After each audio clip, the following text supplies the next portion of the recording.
Hey everyone, today I'm going to play through a cocktail piano solo for you and then work through it step by step, analysing some of the techniques that I'm using. Here's the piece we're going to be working on in lead sheet form, melody and chords. It's called From Scratch. If you've watched my recent series of tutorials on working up a cocktail piano solo from scratch, you will realise that this is the piece we're working on.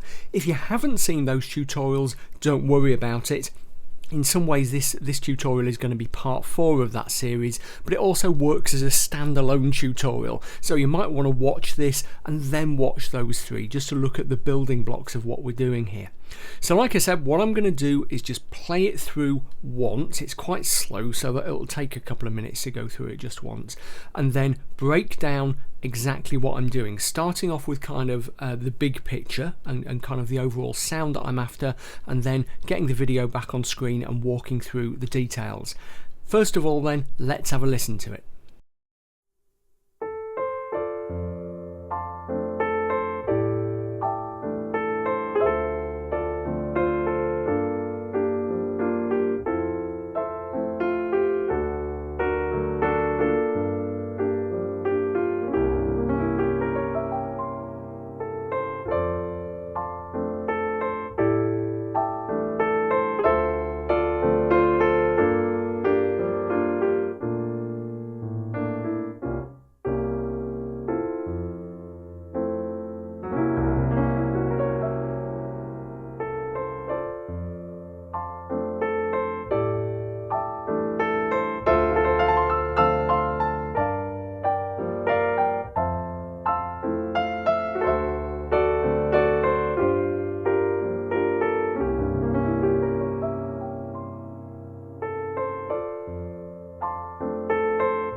Okay, in a moment we'll go through that in detail and look at the techniques that I was using. Before we do though, I just want to mention my piano packs.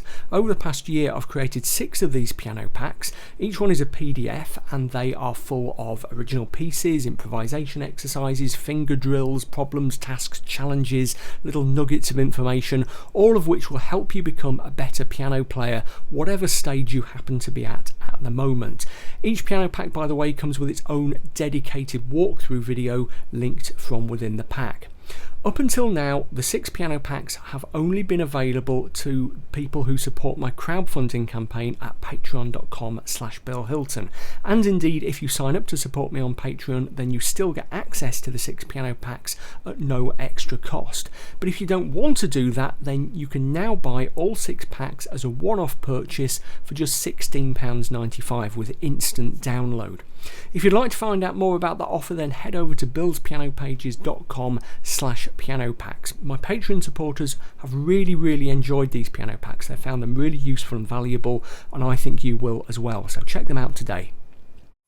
Okay, so let's start off by reminding ourselves of some of the fundamentals of cocktail style and some of the strategies that I'm applying throughout the solo. Here's the lead sheet that I'm working on. If, by the way, you don't already have a copy of this, you can download it using the link in the description text right underneath this video on its YouTube watch page. Now, the point about a lead sheet is that they are really bare bones. They contain all the basic information we need to create a solo of a song, but nothing else. So we've got melody, we've got chords, key signature, time signature, and that's it. Everything else you see in there, I'm adding, okay? And in some cases, I'm actually changing what's going on in the lead sheet, as we'll see. So there are some strategies that I'm using throughout. First one, and probably the most important one, is I'm really playing around with the timing. I'm adding a little bit of a jazzy swing feel. I'm adding a little bit of rubato. So if you were to play this melody exactly as written, it would be quite four square. But I'm really playing around with it. I'm putting pauses in. I'm doing a lot of this kind of thing. Pause for dramatic effect. Start the melody again. Yeah, there's also a lot of rhythmic anticipation and delay where melody notes and chords are coming in ahead or behind the beat. Okay, another really common cocktail and indeed jazz technique. So the rhythm I'm being really free and easy with. That's one of the points of the cocktail style. Second thing I'm doing is messing around with the chords. So where we have something like an F or an F6 marks, I might be playing an F major 7, playing much more elaborate chords than the ones that are written. Again, a really fundamental part of the cocktail style, and that's something it inherits from jazz. Third thing that I'm doing is using a lot of the piano keyboard. Another really big cocktail thing. I'm using a lot of deep notes to give the piano presence. Okay, really important. We've got to imagine that we're playing in a crowded bar room or at a party or whatever. So we've got to cut through background noise, make ourselves felt, but not be too obtrusive. That's a really important point about playing cocktail. So I'm using deep notes to give myself presence. But I'm also using a lot of notes up here where the high frequencies will cut through kind of background chatter, okay, because I want to be heard, but I don't kind of want to be dominating, okay. So to do that, I'm using a big area of the piano keyboard. The other thing that I'm doing is using a lot of decoration. I'm filling in spaces in the melody. That's much more elaborate than actually what I was playing in the solo. But that, those little sort of bounces and splashes up the keyboard are again a really fundamental part of the cocktail style. Okay, so those are our basic principles. Now let's go through the solo in detail. I'll get it back up on screen and we'll go through each section looking at the specific techniques that I was using. As you may know, this is a song in AABA structure. The A section is this one, the one that begins like this. Okay, so we've got 3 of those A sections, and sandwiched between them we've got the B section, which is this one. Okay, so we'll go through each one in turn and look at exactly what I'm doing and exactly how I'm playing around with things to create the effects in that solo. So here we are back at the top of the first A section. What I'm going to do is just set the video running and we'll listen to the first few bars, the first few measures, and then talk about some of the techniques that I'm starting to use right from the get-go. Here we go.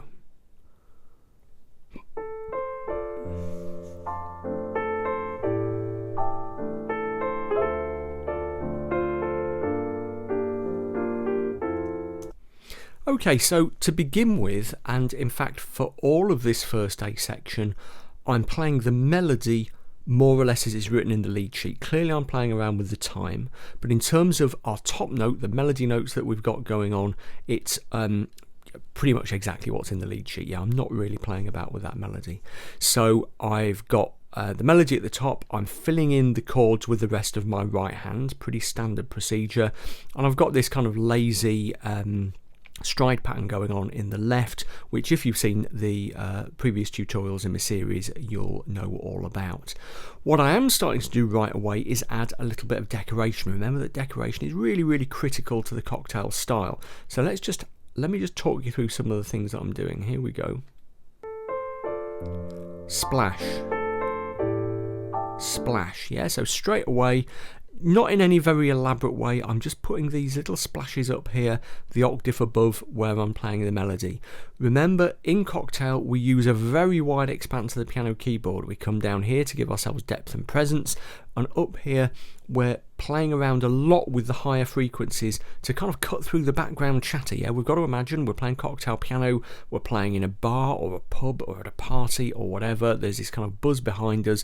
We've got to cut through that. So one of the distinctive techniques of cocktail is to use these high reaches of the piano keyboard so that those high frequencies will cut through, because we can't be loud all the time. Yeah, that would be distracting. You know, if we were like playing kind of, you know, a honky-tonk piano in a very loud pub or bar, then fine, but we're not. We're kind of smooth and sophisticated. We're cocktail players, yeah?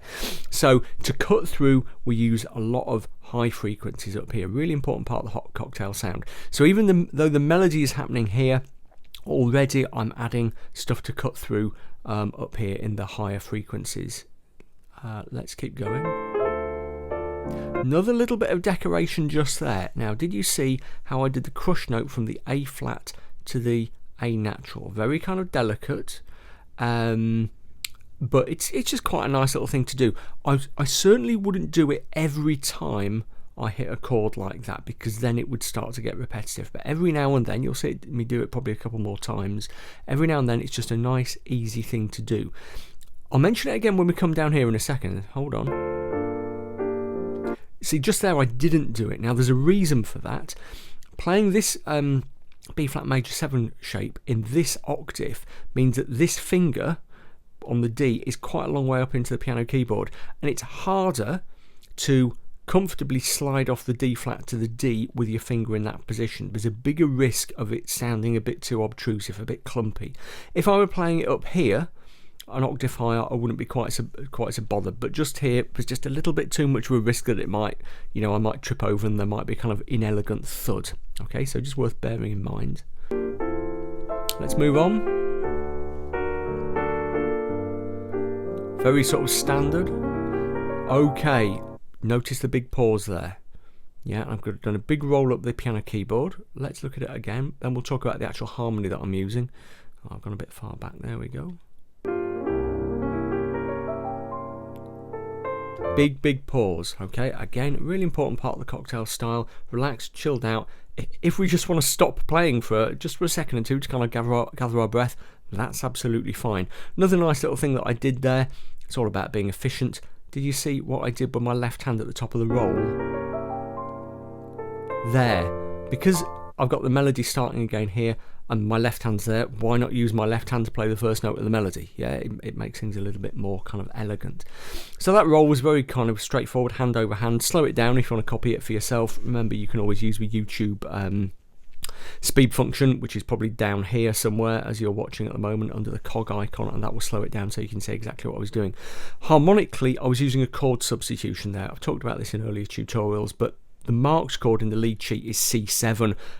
I don't think even once in this solo I played a C7 chord. I always substituted it.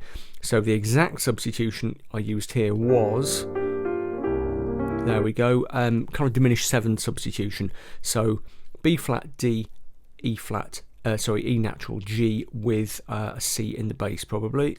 There we go. Yeah. So you've got that kind of little instability between the C sharp in the right hand and the C in the bass rolling up. It's just a nice, fairly straightforward substitution, not that dissimilar to a tritone substitution, if you know what one of those is, that leads us smoothly back to the F in the second half of the first A section. And here we go. More of the splashy stuff.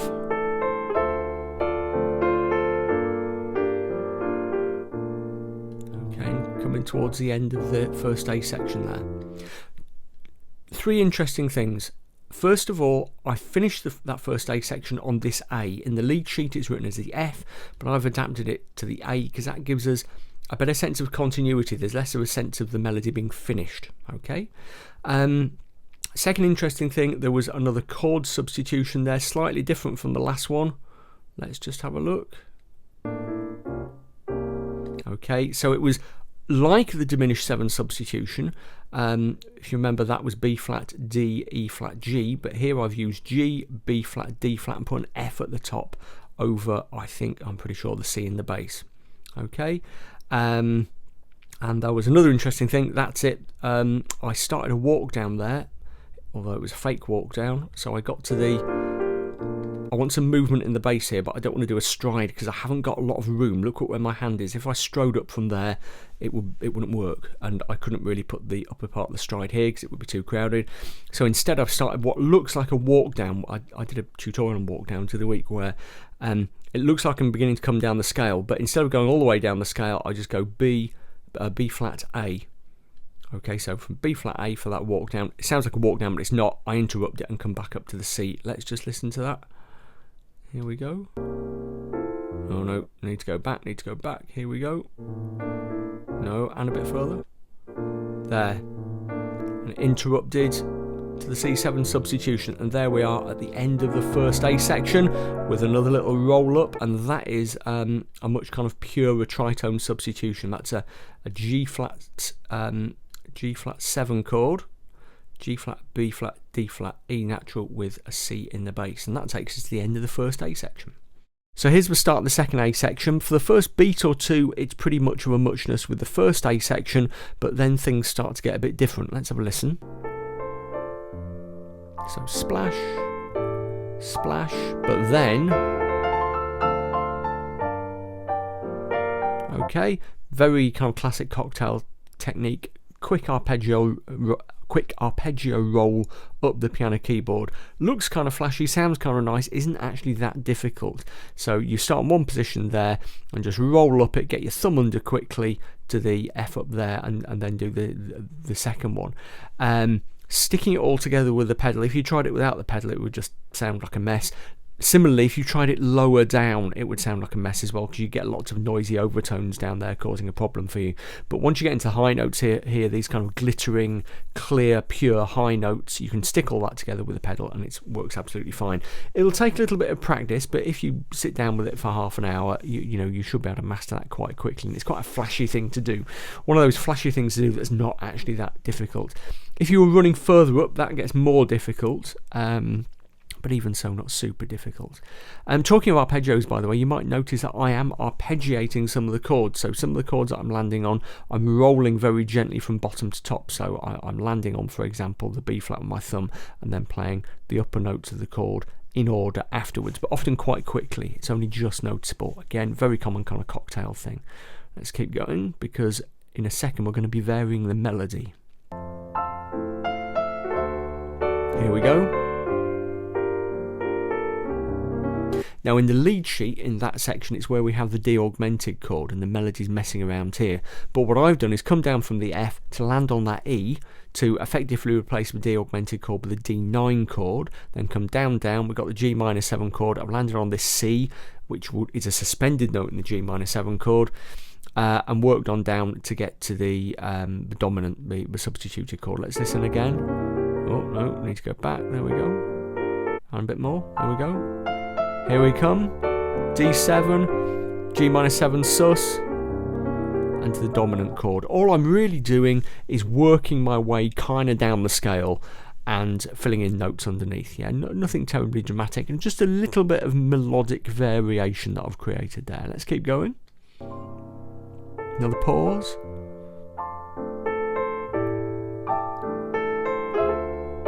Another little doodah there. So all pretty much the same as first time round. Okay. In this last bar before the middle section, I could do some sort of fancy transition. I could put in an F9 or something to lead to the B flat chord that's coming up. But I didn't. I just kept it nice and simple. And there's often something to be said for doing that. I just kept the stride going. Often the stride working by itself can sound quite nice, actually.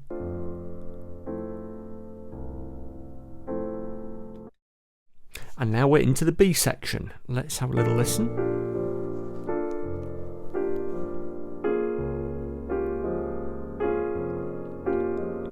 Just have a quick look at how I'm doing the harmony and chord voicing there. So the B section starts with this quite simple kind of B flat major 7 alternating with, I guess, a B flat 6. That's not marked in the score. What I'm doing is just playing around with that kind of relationship between the two chords. So the B flat major 7, the A natural going to the G in the left, and I've got a little bit of the G in the right, so a little bit of G in the left. Quite quite a nice kind of sound. When it comes to the B flat minor 7 chord, I don't just go back to the B flat in the bass. I land on the D flat to kind of give that chord a strong identity. If I did play the B flat in the bass under that chord, it would probably feel a bit samey with the B flat major chord. There we go, and down to the F. There we go. All quite simple. Notice that I've started using octaves in the bass here. I'm after that really deep, rich bass sound down there. Okay, and a bit of splash. I'm not forgetting my splashing, my higher frequencies. Nice little walk down there. Let's just look at that again. Here we go. Here it comes. Bum, bum. Just offsetting the timing a bit there. Okay, a little bit more of a jump. Did you notice here on the B flat major 7 shape there, I did use the crush D flat to D natural. That's because up here it's less of a problem. If I'd gone in a bit heavy on that, it wouldn't have been as noticeable as in the A section. If when I was in this position earlier, just by the by there.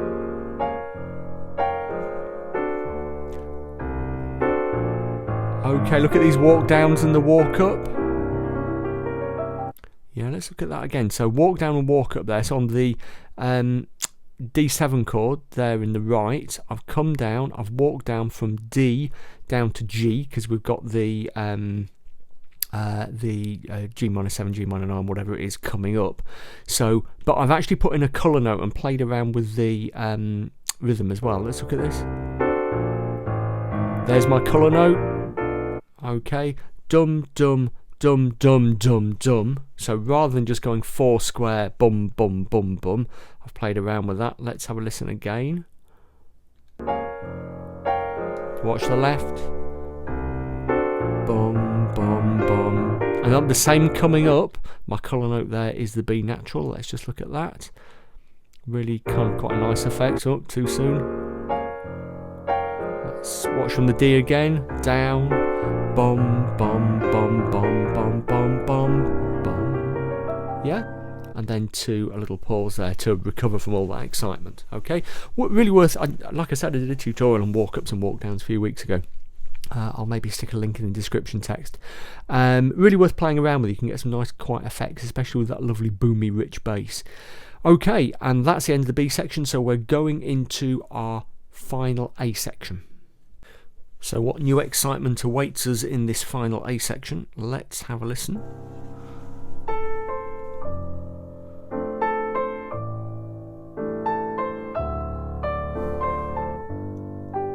So lots and lots of octaves. I've got octaves in the left, giving me that nice boomy sound, but octaves also in the right, in the melody, giving me, lovely cut through up there in the higher frequencies.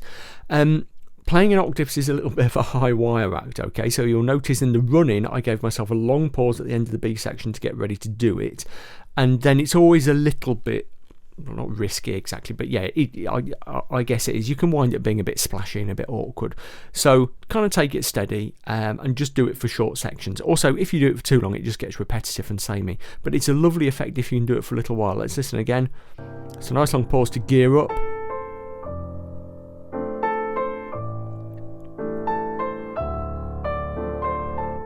And that's plenty of that. So now we're back into the melody.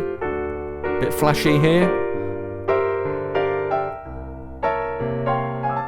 So I was varying the melody again there, and once again on that D chord instead of the D augmented. I've got something against that bit of the melody. Let's look again at exactly what I did there once I got out of my octaves. So return to the tune in this octave, play the first 3 notes and then a run up, quick run up. And then I've got the D augmented chord, but so I play the D augmented, but instead of coming down to the A, I keep going up, just up, and all I'm doing is going up and up the scale with the chords underneath it. But here I also put in a bit of a chord substitution. It should be G minor 9 chord. Oh no, actually, sorry, not G minor 9. It's a C7 chord underneath. So once again, I've put the sub in. I've got the D flat there, and we end up with where is it? There, you snatch quite quickly. I had C in the bass with D flat. Was it G A C, something like that? Let's have a look again. G F, D flat F G. C, and that takes us up to the D at the start of the next F chord. So all I've done is run up the scale and play about with the chords underneath. Let's hear it one more time. End of my octaves.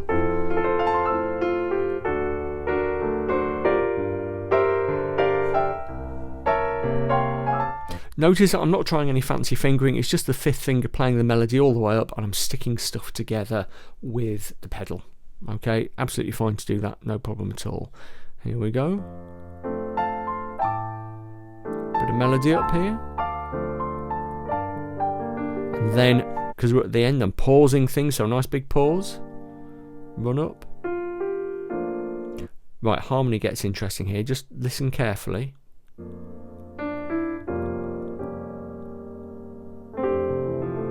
That's the end. Look at what I did on the B flat major 7 chord. So I've got the B flat major 7 chord, playing it as I have done previously in the right, but in the left I put an F in the bass.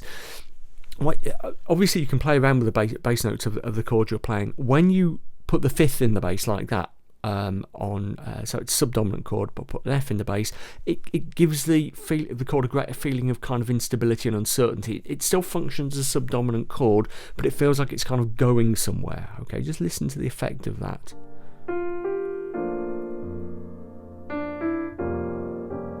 Okay, and then in the right hand I go to the dominant substitution that I used previously, but look at this, I've kept the F in the left hand. Usually you would put the fifth in the left hand, the C, okay, but I've got the tonic in the left hand. Thing is, it still works because we've got so much instability here that it still resolves out nicely to an F chord. Really important lesson, I think, there. Dominant tonic resolution is actually instability to stability resolution. It doesn't, strictly speaking, have to be a really, really strongly dominant chord for that to work. I'm going to make a tutorial on that soon because I find that a really interesting idea. So let's just listen to that bit again.